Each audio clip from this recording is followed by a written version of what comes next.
Shalom and welcome to another edition of Parasha Talk. I'm Rabbi Elliot Malin in Highland Park, New Jersey.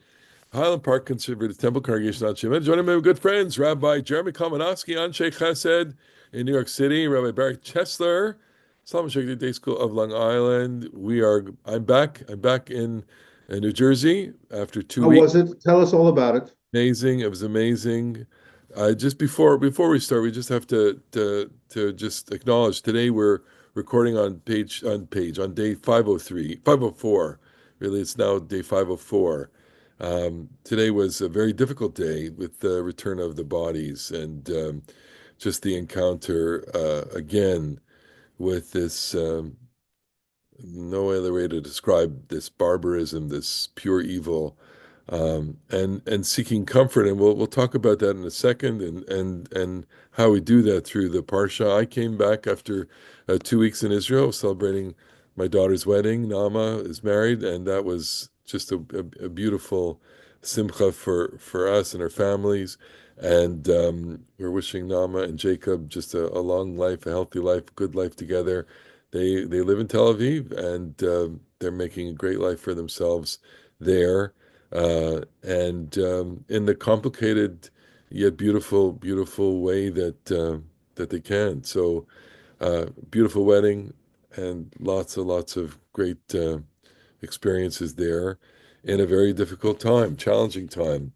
And that in a way leads us to this parsha. I want to start out by saying, we as a Jewish people are, you know, in need of comfort. Um, the Hebrew term kulanu zkukim lenechama. We need comfort, especially after seeing these scenes today. Um, and turning to this parsha, it's not accessible on first glance, unless, of course, you are the kind of mind that enjoys or gets comfort from, rigorous legal discussion. And I can understand why that would be comforting, to go into the dialectics, into the discussion, the arguments, and the machloket of how, things are how laws and the reasons for the laws. And maybe you have associations with when you learn these things. You typically, the book of Shmot is studied when you're young. If you go to a day school or yeshiva or whatever, I think I studied this in the sixth grade or the seventh grade. No, seventh grade we did Vayikra, but we did, day school. We studied Mishpatim pretty early on, and I don't have too many recollections of that, other than, you know, there's a lot of interesting things going on here, but they don't work as far as comfort is concerned. So if you're looking in the text for comfort, you may be hard pressed, unless, of course, you find a couple of things, and I'll hold off on what I find comforting in the parsha in a second. But I would pose the question to the two of you, which is there something in the parsha where you want to kind of lock on to, in terms of either, a particular law or a particular idea of law, or maybe just the basic question, which is, what is it trying to do, and how does this parsha really shape us? Um, and where do you go with that? How, explain this parsha to me. There's a lot of Barry. mitzvot. A lot of mitzvot. I find that in the American synagogue that I serve, the Breshit people love the stories of Breshit. They love the great narratives. First half of the book of Shmot, you get the great story of Yetziat Mitzrayim, the Exodus from Egypt, the plagues, cross the Red Sea, you come to Mount Sinai, you get the Ten Commandments with all the pyrotechnics, and then Parshat Mishpatim comes along, and the end of it, the last bit in chapter 24, Exodus chapter 24, is kind of the bookend. I literally think it is a little bit of a snip, a cut and paste job from the end of the pyrotechnics of Revelation, as described in Exodus chapter 19. It's like 19 opens and pyrotechnics and there's thunder and lightning, and you get lots and lots and lots and lots of laws, and then a little more razzle dazzle. But I find that the congregants, perceive mishpatim and all these rules according to the medieval Sefer HaChinuch, a catalog of mitzvot. I think there are 53 commandments, almost 10% of all the commandments in the whole Torah in this parsha. And I find that people, maybe they think it's a little bit of a come down from the grandeur of the first half of Exodus. And I do understand that because it's small. It's like the biggest things in the entire world. And here's what to do if your ox falls into a hole. It seems like it's not the same level of grandeur, but I think that the generally speaking Judaic way of thinking about things is that the way you treat each other in all kinds of personal conflicts, which can be violent conflicts, which can be accidents, which can be the hustle and bustle of commerce, some of which will go well and some of which will go poorly, like that's where you make the divine manifest in the social realm. God doesn't always show up on a mountain, but sometimes you're going to loan money to people and you're going to have more financial power and they're going to have less. So don't take advantage of them and don't charge interest and don't behave to them like you're lording it over them.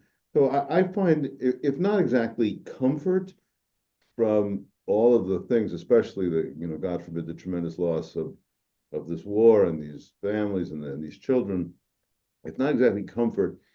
It is a kind of vote of confidence that a moral life, that you Jews are adequate, you're morally adequate, your societies are morally adequate to live in a really good and virtuous way. And I'll accept the vote of confidence. And I mean, there is comfort in that. I think that, you know, knowing that we have a world in which we are attempting to make it structured by behaviors and by things that are permitted, prohibited, boundaries of what is proper, improper, what is lawful, what is not lawful.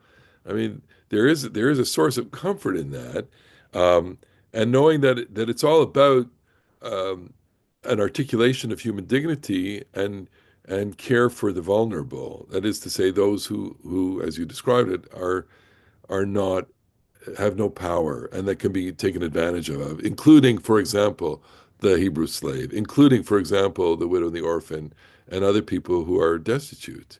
Barry, what do you? Even the Gentile slave, by the way, because there's a famous line that if you strike your Exodus 21, chapter 21, verse 26, Ki ish et ein avdo et ein amato v'shichata l'chofshi shachenu tachareno.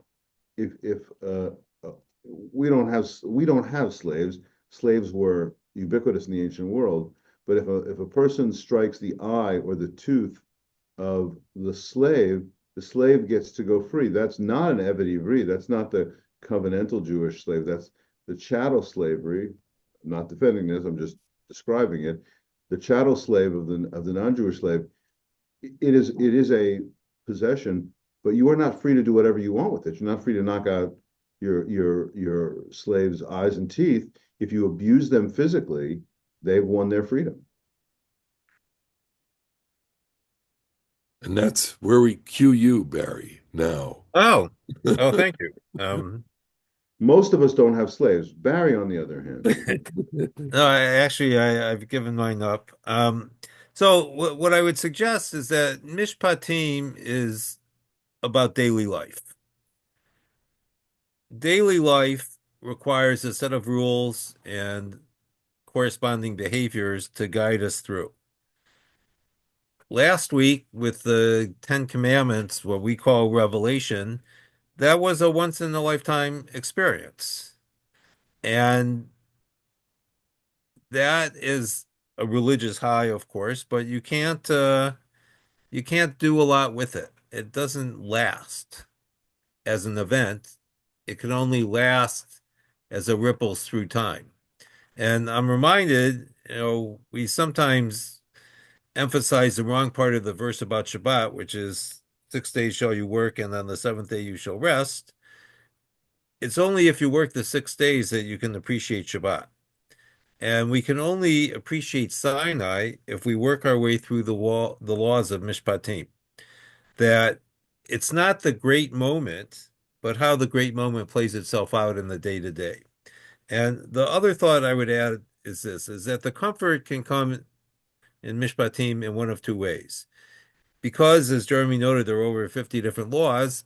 If some of them don't speak to us, we're likely to find some that do. And that could be a source of comfort, but there also could be a source of comfort in the aggregate, that in fact we need law, and we need law to appreciate the divine in our life. That our religious aspiration is not for chaos, but for cosmos. And what orders the universe is law. All right. So take for example a law, chapter 22, verse 21. Kol almana v'yatom lo tanun. You shall not oppress, act malignly towards a widow or an orphan. Imane taneoto, if you are abusive to that individual, ki im tzaok yitzak elai, and if they cry out to me, shamo eshma tzakato, I will listen to them. V'chara api, and I will be angry. V'arakti etchem b'charav, and I will kill you by the sword. V'yunashechem almanot uvnechem yitumim, and your wives will be widows, and your children will be orphans. That's a rather serious statement.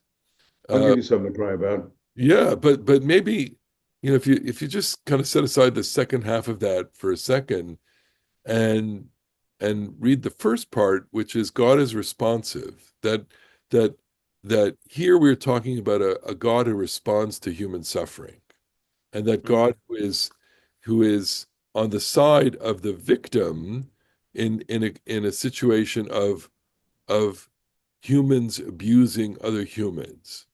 I don't want to say that that's comforting, but I want to say that gives me a sense, or reminds me, that there is a structure in the universe in which God is attentive to suffering. Now, that's what the Torah is saying here. It may not always be self-evident because there's plenty of suffering, and there's plenty of people who experience suffering and feel that God is not attentive to them, that God has abandoned them. But here, at You'll least, always have it'll be fine to ask the question, right now here in 2025, 500 4 days of this terrible ongoing war. But let's, run it back 75 years, and we know even the more profound suffering of the Shoah. So religious people are susceptible to the objection that you're having a wish fulfillment here, and it's not really true that God is attentive to the suffering. But as a religious person, as a believer, I kind of think something else is going on here, which is that we are making a statement about the deep structure of the world. And though it is not true that every time a yatom or an almana, a widow or an orphan, cries out, that mighty mouse comes, here I am to save the day, that doesn't describe the divine. But we are making a statement about the world when we say that there is a loving, responsive presence throughout it all that people can rely upon, if not necessarily to defeat your enemies, because that's really not true, but to sustain you in your suffering. That part really, I think, is true. I want to point out that the verse 22 in biblical Hebrew, there's a pattern of intensifying something with a doubled verb. You write it's called, like I think it's called the infinitive absolute or something like that. That you say what's called the makor, or the infinitive of the Hebrew, and then you apply it to the proper, masculine, female, singular, plural, whatever. So if you look at verse 22, 23, you get im aneta aneoto, if you mistreat them with the doubled aneta, meaning you mistreat them whatsoever, ki'im sa'oku Oh, okay. tza'ilai, if they call out even the littlest bit, they call out whatsoever, shamoa eshma, I will indeed hear tza'akato. Like, to me, this is a highly poetic, like, who's God? God is that responsive, loving presence. Doesn't mean everything's going to come out okay, but it means that at the Oh, heart, as Barry said before, what we crave is cosmos, not chaos. We crave order and an intelligible world, not an unintelligible, chaotic world. This one says, you know what you're looking for? You're looking for that any kind of suffering brings an affirmative response, and that will, I, as a religious person, think will sustain you. Right, I think but that's a very compelling reading, which is you're saying that the poetry of this is really helping the theology of it, and I would kind of amplify that. But Barry, go ahead. there's also a negative response because God is not just hearing the mistreated, he is afflicting the afflictor. And so the message for the afflicted is that even when there is no person to listen, God will listen and respond. And the message to the afflictor is you are not a taskmaster in control of the world. You are subservient to me, speaking as God. Watch your back. And that I think is a powerful double message because we sometimes forget that there's always a dynamic in relationships. It's interesting. I focused on this as a kind of comforting message because God listens, and it's not the only comforting message in the Bible. Of course, we can put it up there on the board with other verses or other things that are sources of comfort. For example, Imo anochi v'tzara, right? God is with me. Yikra'eni ve'enehu imo anochi v'tzara. You call out to me, and I answer him. Uh, uh, I am with him in times of trouble. Psalm Imo anochi, 91. Psalm 91, Psalm 23. Gam ki elech b'geitz hamavet, lo yirara ki atah imadi. Even though I walk through the valley of the shadow of death, I will not fear any harm, for you are with me. I mean, that is the quintessential psalm of comfort, or Psalm 121, which is the psalm that we've been reciting over these months. Adonai shomrecha, Adonai tzilcha al yad yaminecha. God is, guarding you. He is your shadow on your right hand. Yishmor Adonai tzedcha v'oecha me'atav yad olam. May God guard you going and coming for all now and forever. These are very comforting words here that is on a spectrum of comfort, which I would put, the verse that we just cited, which is God will answer. God, if you're in pain, God will answer you. Uh, that represents one kind of comfort. Another kind of comfort is God is with you. Another kind of comfort is God will guard over you. These are the kinds of things that are really on the palette, so to speak, of comfort. Even the blessing, Yivarechecha Adonai v'yishmerecha, may God bless you and watch over you. There's a reason why that works, because it's comforting. Um, and I don't know if they all have different theologies, but they're all on a continuum, I suspect. You I know, mean, there's no, I mean, I've been thinking so much about Yardain Bibas. I mean, there's a South Tel Aviv is well known for lots of graffiti art everywhere, yeah, and there's a mural that was made of there's a photograph of the Bibas family lighting Hanukkah candles, and they made a mural of it, and I really I don't I bet they haven't, but I kind of hope they do paint over it because I just can't imagine poor Yardain Bibas like being in Tel Aviv one day and seeing that mural on the street. How like the comfort. Okay, I need some comfort because I love my people and I love Israel and Israelis, and I cannot even begin dimly to think about what kind of comfort a parent needs having lost children, or in his whole case, families, both whole both families. a wife and two children, other Yeah. people who've lost a child. I can't even literally conceive of it. Um, but I do think that those are like moments. Religion should help us through exceptional moments, but I do think that as you guys both said, this is a very workaday kind of parsha.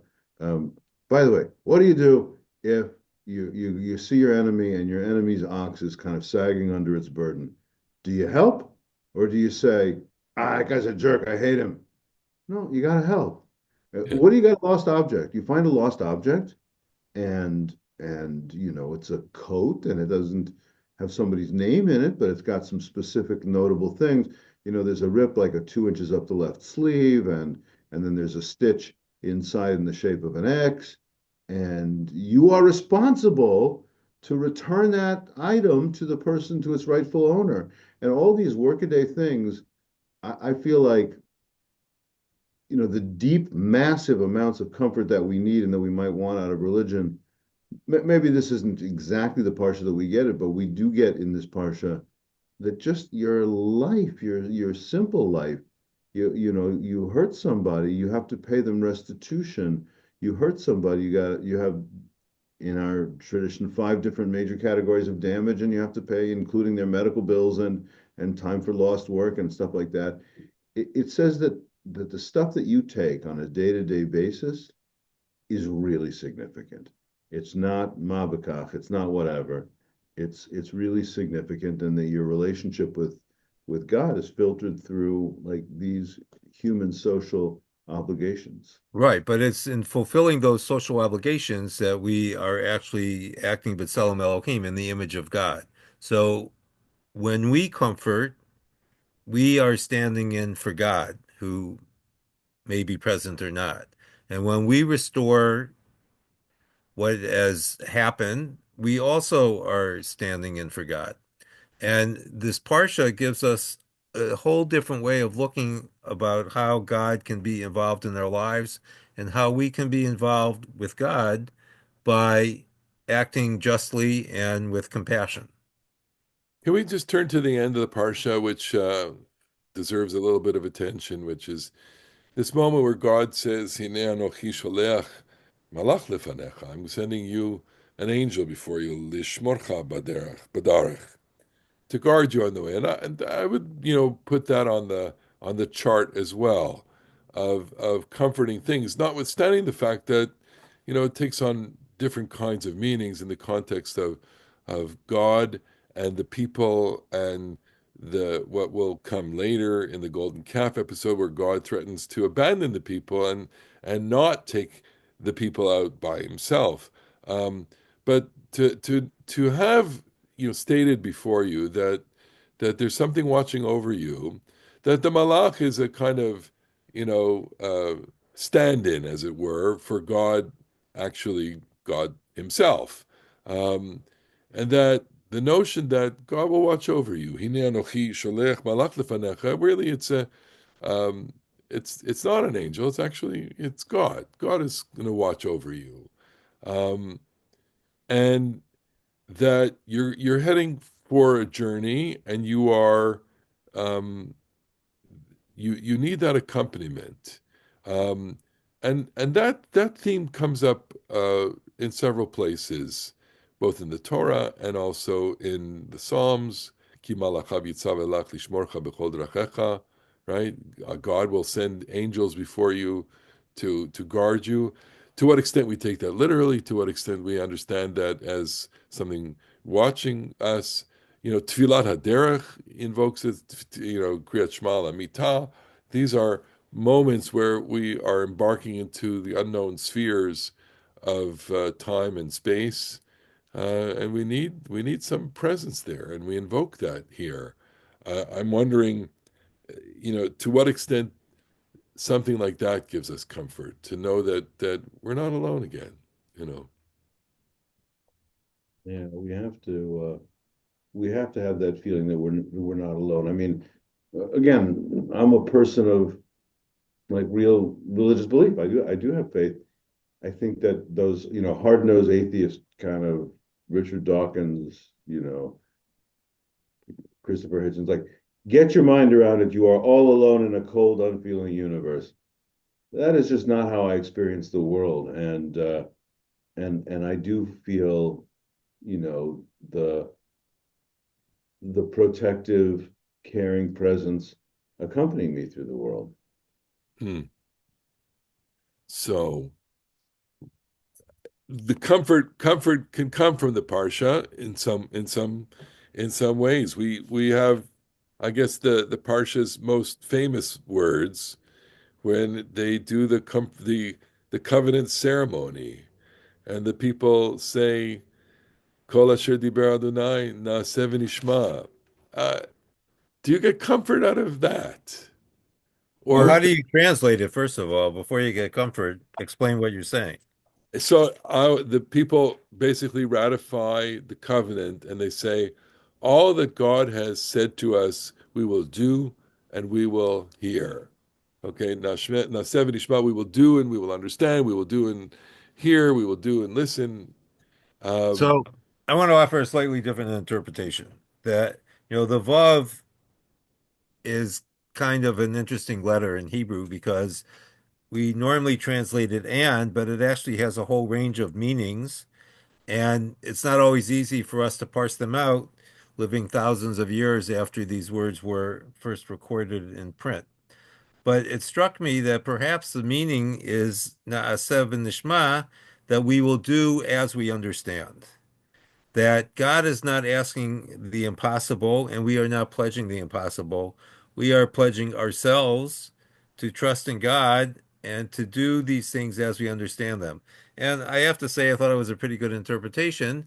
And that was confirmed because Ibn Ezra says something not altogether Ooh, different, nicely although he done. gives three different explanations for the phrase. And Nicely done. so it's worth thinking about again how law can be a source of comfort. And it's instructive that hearing the law can lead to understanding, but what confirms the understanding is the action.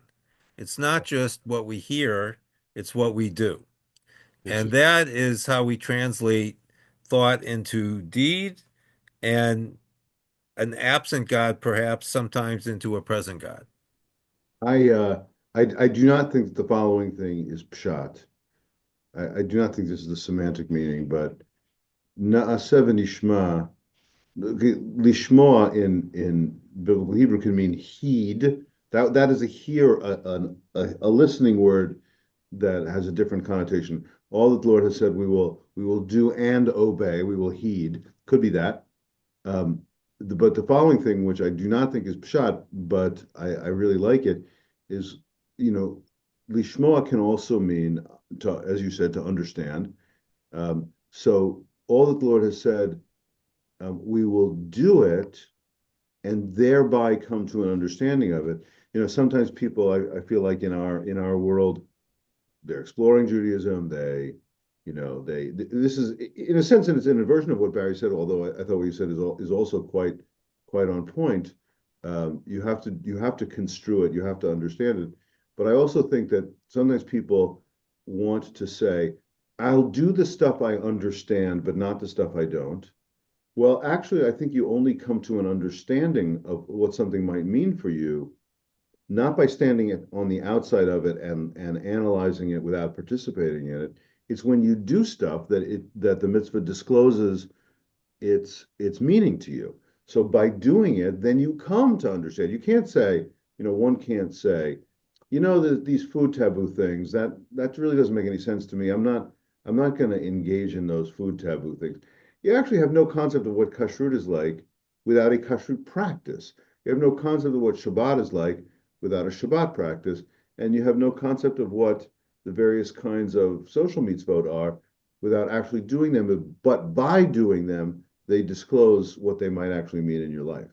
So maybe I'm going to just take a different approach here, which is that there's something liturgical about Naaseh V'Nishma, or something formulaic about it.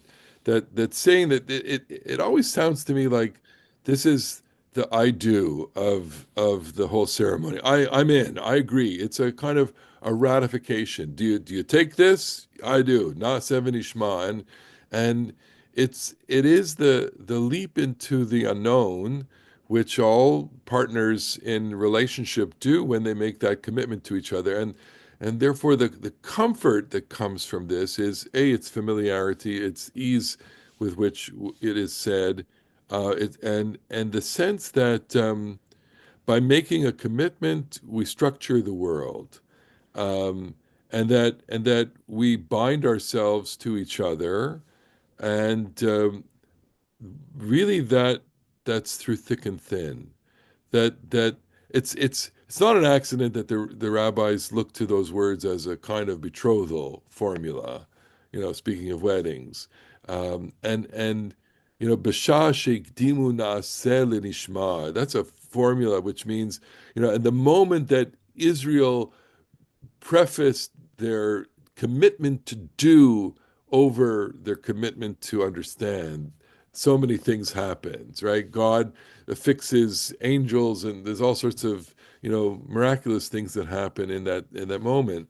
All of which is to say that here we are at a moment where the people are ratifying it, and they're creating their bond.